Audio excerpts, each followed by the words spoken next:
The Jazz win without Donovan Mitchell. Hello. And I think a lot of people thought that this was, this was going to be a tough night against the Dallas Mavericks. But Jake, without Donovan Mitchell, I thought they spread the ball. And the one thing that I came away from that game realizing, my God, the Mavericks are just not very good. Yeah, I don't know how that happened. I don't know what happened to the Mavericks or where that team is at. But yeah, they're awful. They don't have any flow. Porzingis is not what he used to be, in my opinion. And give credit to the Jazz. I mean, they played well. Joe Ingles coming off. Obviously he's been coming off the bench this season. He starts last night, and he proved a point. He made a bunch of shots, and they played well. The one thing I will caution Jazz fans on is everyone wants to jump on Twitter today and say, oh, well, we told you so. We're the best team in the West. Okay, you've been the best team for 5 minutes, all right? Yeah, great. Enjoy the number one spot. But what I'm telling you is I still maintain this doesn't change the opinion I've had of what's going to happen when they get to the postseason. No, and I would agree with that. I think it does not. This one win and being on top of the Western Conference now here in January, late January, is great. I mean, this is a good night for the Jazz. If you're a Jazz fan, you should feel good about this. But I think what you will quickly realize is a 1-point loss by the Lakers in Philly last night doesn't make you the best team in the Western Conference. And, yeah, it would be great to have home court advantage throughout the playoffs and be number one in the West. I think we have a long way to go. Mm-hmm. And, hey, look, if the Jazz can keep shooting at the clip that they shot last night, that'd be amazing. But I just don't see that happening. And I think the Mavericks are not very good. Mm-hmm. And it'll be interesting to see. Day off, does Donovan play on Friday night? I don't know. We'll see. I think it'll be close. I think it'll be really close. I mean, when you go through concussion protocol, there is a certain timeline that you do have to follow. So I'd be a little surprised if he did play. But I think the real conversation we need to have, though, is when you look at what the Jazz did last night. They essentially ran the ball much more through Rudy. And what I mean is not that Rudy was like on the block, posting up, playing with his back to the basket, because that's not who he is. But there were multiple times early in that game, and it was very clear that it was an intentional choice by the Jazz to get Rudy involved as much as possible. So, I look at a play where, Joe Ingles essentially just takes it from the right wing down through the paint to the baseline, and Rudy is able to, I think he sealed Luka on his back, and he's able to get the ball for an easy flush. I look at all the opportunities that they gave him to clean up around the hoop. He took advantage of all of those. And so, what was he, 29 and 20 last night or whatever it was? I mean, he had a hell of a game. And this is what I'm talking about. Like, let's stop talking about the Jazz being number one, and let's start talking about why can we not get 30 out of Rudy every night? Why is it that we can't get this level of production every single night? And the reason for that is because Donovan was out, and they said, hey, all of us collectively as a squad have to step up. So if we could get this level of play out of this roster more consistently, we'd be having a different conversation. But at the end of the day, you played a really bad team. You had a lot going for you. You had a lot of adrenaline. You had something to really play for. Hey, Donovan's out. We want to prove all the haters wrong. So my point just is, hey, when Donovan comes back, you're fully healthy and things return back to normal. Who are you? I don't know who you are. It's an interesting question. I think the Rudy thing is interesting because a lot of people get excited. He has games like this. And a lot of people get excited and talk about how he's a foundational piece. And if I hear one more tweeter, I guess, or if I see one more tweeter. Tweeple. If I see any more tweeple going on about how this is the game that validates his $200 million contract, it's not.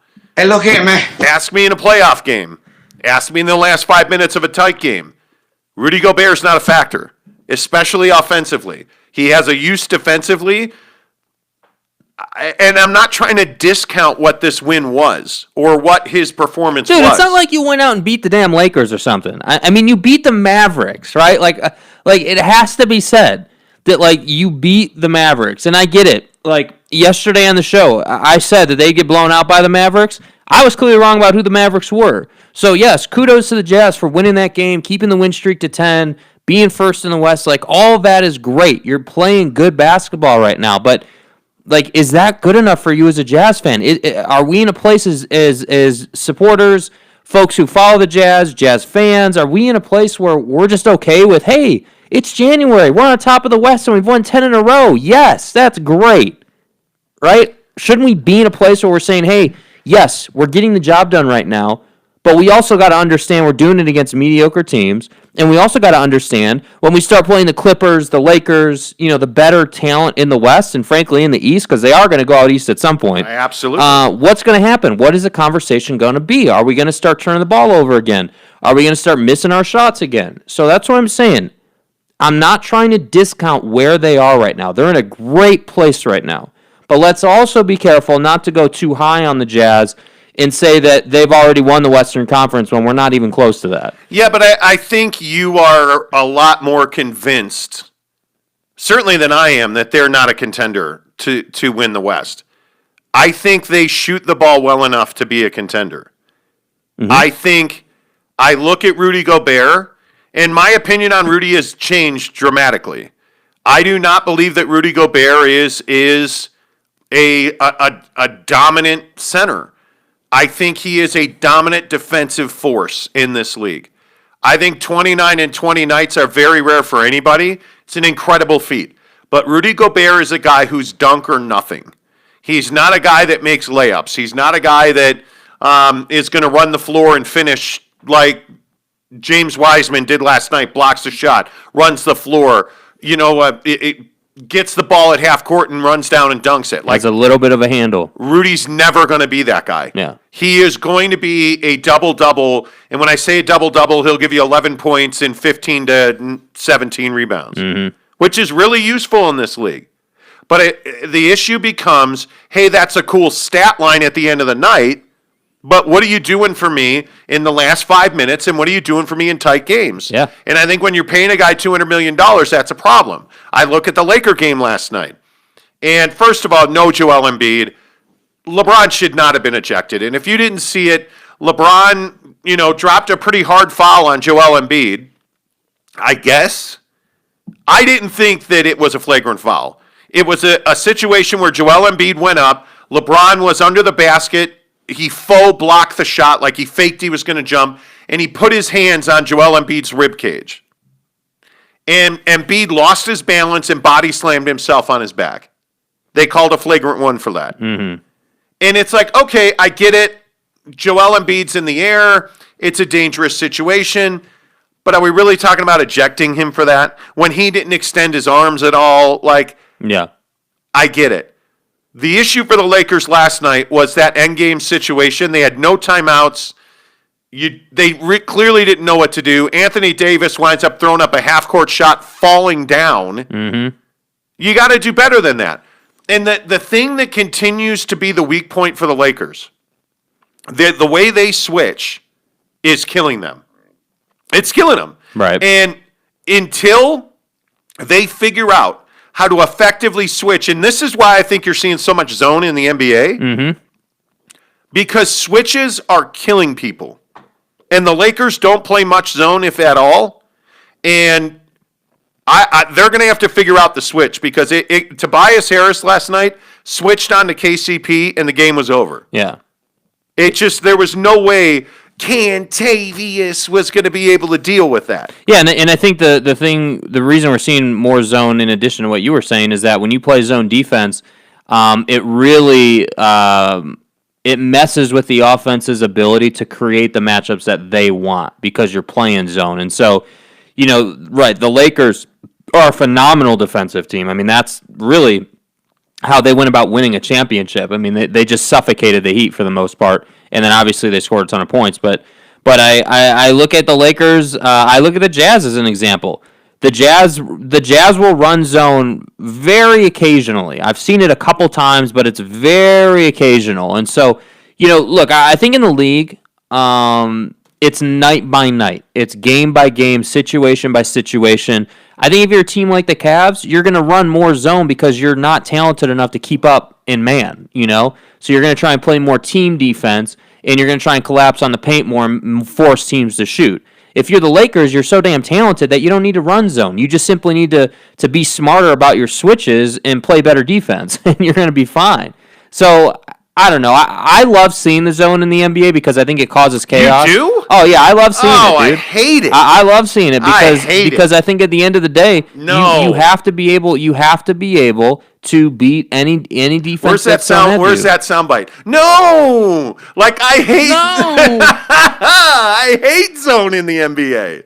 Like I look at, and the guy that stands out to me is James Borrego in Charlotte. Mm-hmm. I think they're a terrible zone team. They are. When they play zone, they lose. That's a bad zone team, yeah. Yeah, but again, Melo plays well last night, right? Like there are teams that make good decisions and teams that consistently do not. It's definitely not for everybody. I'm not saying every team should run zone out there, but what I am saying is that if you can run an effective zone, it causes chaos, like without a doubt. Yeah, I'm not in on that at all. I'm not a zone guy whatsoever. And I just think I look at the Suns last night trying to play some zone. Boy, the Phoenix Suns are not good without Devin Booker. I mean, and that may be the understatement of the year. Yeah. They lost to the Thunder last night, who, by the way, Lou Dort and the Thunder are actually a really difficult team to match up against. Like and I'm not going to get carried away and say they're playing great basketball because they're not. But the Thunder will take advantage of you if you allow them to, and the Suns absolutely allowed them to. And it is shocking. Without Devin Booker, you're seeing a team that stands around a lot and wants to just post up in the corner and shoot threes. Like not being creative, not running offense. Monty Williams, after the game last night, lost his ever-loving mind over it.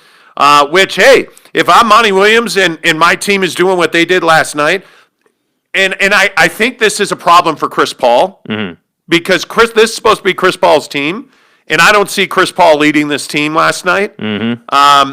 And I don't see anybody, really to your point, I don't see anybody stepping up and making a difference for the Phoenix Suns right now. Yeah, there's not a guy who's going to step up the way they would step up for the Jazz and make plays. You look at their roster, it's Book and CP3 and Ayton, and everybody else is a role player. So when you take Book out of that equation, everybody moves up a slot, and more is asked of Ayton, more is asked of Chris Paul, more is asked of Mikal Bridges, more is asked of Cam Johnson and Jay Crowder and all these other guys who are not asked to do that much on a nightly basis because Book fills in those gaps. And so, yeah, I think it's a real question. I mean, I love watching the Suns. They're a fun team, but last night was embarrassing. I mean, I don't know what. I'm not trying to put an indictment out on Monty Williams, but I don't know what the strategy was coming into that game because that was not a good performance. Well, but at some point, I think you have to put it on the players. I don't think it was a strategic problem. I think it was much more of an issue where they just did not execute. They did not play well. And if you watch that game, and I know you did, and I watched a good chunk of it, it was tough to watch the Suns last night. Yeah. They settled. They were not. What was going through my mind is, damn, they're just not working hard. Right? They are not working. Like the Lakers lost last night, busting their ass. Right. They lost working hard. The Suns did not work hard at all. And it really is frustrating, I guess is the word, because it is a look at the Suns backsliding to who they've been for the last 5 years. And this was supposed to be different, and largely they have been different. Don't get me wrong. I'm not saying that this is some end-of-the-world thing. It's not. But without Devin Booker, you've got to figure out, because he's going to miss 10 games a year. Right. He's got a hamstring strain, and what else is new? You've got to figure out how to win without Book, because he's not going to be there at certain times. And he, I think, is an invaluable player on that team. And I want to see guys step up. Well, yeah. I want to see Cam Johnson step up. I want Jay Crowder to be a leader, because every team he goes to, they're like, oh, his leadership is amazing. Well, I mean, I think he is a leader on the team. Until you need him to perform. Yeah, but he's a leader. He's a vocal leader on the team, but he's not going to give you 30 a night. I mean, that's not who he is, Yeah. I guess not. I guess not. I don't need him to give me 30 a night. I need him to give me 30 on a night. You know what I mean? Like when Devin Booker's not there, you need somebody to stand and deliver. And Chris Paul isn't capable of doing it alone anymore. Right. You need, and this is why I say it's great that Mikal Bridges is lauded by everybody, but who's the guy we're not talking about? DeAndre Ayton. That's the guy who should have stepped up. He had an awful game. I don't mean a bad game. DeAndre Ayton had an awful game. Like, as bad as, you want to talk about regression, that was regression. Like, I don't even, I don't get me started on this. Why do you bring him up? He's my Rudy Gobert. Right. He's like DeAndre Ayton. Just trade him already. Mm-hmm. End this. Right. End the bust that is DeAndre Ayton. Mm-hmm. Because, he can shoot the mid-range. And he still has zero defensive instincts. I want better fucking execution. Seriously. He has zero defensive instincts. Right. How? You played for the great Sean Miller. Sean Miller. What's up, baby? Sean. He's a bust. Yeah. DeAndre Ayton is a bust. And by the way, stop drafting big men. Yeah. Don't know why. You can buy them. Stop it. They're out there. They're playing. What?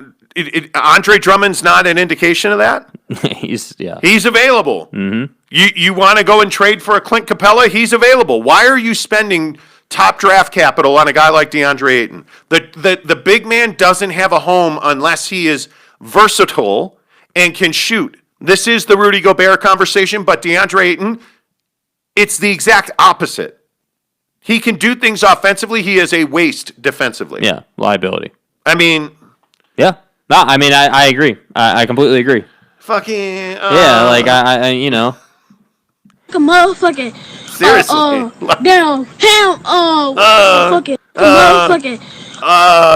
Like, DeAndre Ayton last night. 35 minutes. 2 of 7. 5 points. Oh, but he got his 14 rebounds. Empty. The opposite of full. It's a player's program over here. No, it's not. Oh, but he got a steal, Monty. Okay, and what else? Is that it?